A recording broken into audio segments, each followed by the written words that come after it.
Examen des vœux numéro 99 et 99 bis relatifs à la sanctuarisation de l'espace de biodiversité d'Ars du Rouvray. La parole est à Madame Douška Marković. Merci, Monsieur le maire. Tout à l'heure, en partant manger, j'ai entendu des collègues derrière moi un peu se railler au niveau du discours des écologistes. Ils veulent sauver la planète, ils veulent sauver la planète. Ha, ha, ha. Mais j'ai envie de dire, ce n'est pas la planète qu'on a envie de sauver, c'est nous autres. Ce sont les humains, ce sont les animaux sur cette planète. Parce que croyez-moi, la planète, elle, survivra et se remettra bien de notre disparition. Donc quand on parle effectivement de la température qui se réchauffe, etc., eh bien finalement, c'est bien nous le sujet principal. Alors, en ce qui concerne le vœu que nous avons déposé, c'est pour protéger, pour essayer de sanctuariser des espaces de biodiversité à l'intérieur de la ville de Paris.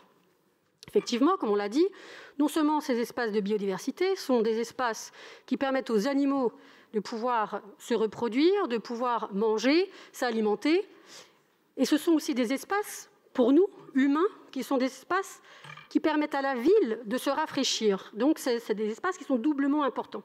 Ici, nous parlons de la DAS du Rouvray. C'est un lieu qui est dans le 19e arrondissement et dans lequel la nature a repris ses droits, entre guillemets, si je m'autorise à dire cela.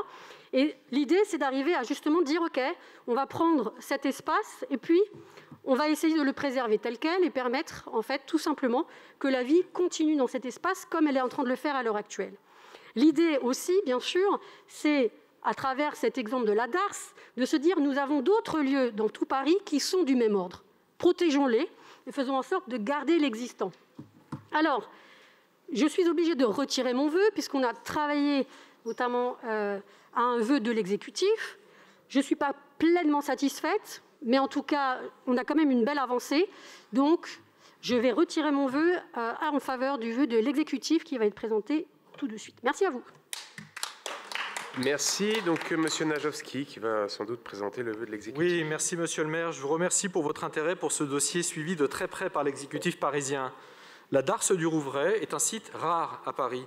D'abord, du point de vue de la complexité de sa configuration domaniale, puisque nous sommes en cogestion avec l'État via l'établissement public du parc et de la grande halle de la Villette. Mais surtout du point de vue de la richesse de l'îlot de biodiversité qu'elle abrite. Le dernier inventaire réalisé en octobre 2020 a permis d'observer 27 espèces animales, dont 9 espèces d'oiseaux protégées au niveau national, et pas moins de 29 espèces végétales constituant des habitats prioritaires pour la biodiversité. C'est pourquoi, depuis plusieurs mois maintenant, nous sommes mobilisés avec le maire du 19e arrondissement, François Dagneau, et avec mes collègues Dan Lert et Emmanuel Grégoire, pour faire en sorte que le projet de rénovation des bâtiments accueillant les salariés de l'établissement public et d'ouverture au public de ce secteur du parc de la Villette, qui est un projet que nous saluons et que nous soutenons par ailleurs, donc que ce projet ne dégrade pas le fond de la Darse et prenne bien en compte la biodiversité existante sur le site. J'ai le plaisir de vous annoncer que nous avons eu gain de cause et que l'établissement public de la Villette a accepté de revoir son projet en ce sens. Le public sera mis à distance pour contrôler la pression anthropique sur le site et la végétation du quai sera conservée. Elle demeurera ainsi le formidable habitat qu'elle est aujourd'hui pour la faune et notamment pour les oiseaux qui y vivent et y nichent. L'interdiction d'accès au quai y interdit par ailleurs de facto la pratique de la pêche. Je souhaite également annoncer aujourd'hui que nous allons engager un travail de labellisation du site. Selon des modalités à définir avec les associations environnementales, nous avons tout un arsenal disponible, d'abord de cartographie à travers nos trames vertes et bleues qui seront intégrées au prochain PLU bioclimatique, mais aussi de protection et sensibilisation à travers par exemple nos espaces de biodiversité issus du budget participatif ou encore les refuges LPO. Pour ce qui concerne vos demandes qui portent sur l'ensemble du territoire parisien, si nous nous attachons à préserver ces espaces de biodiversité et à rendre toute la ville plus accueillante pour la faune sauvage, nous ne sommes pas favorables à un principe de sanctuarisation totale et systématique qui consisterait à interdire d'accès des zones entières de Paris aux riverains et à ériger des murs entre les hommes et la nature en ville.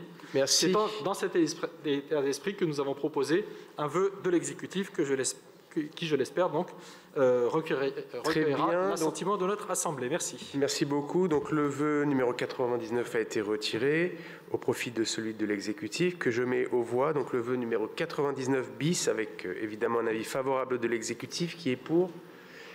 Qui est contre? Qui s'abstient? Il est adopté.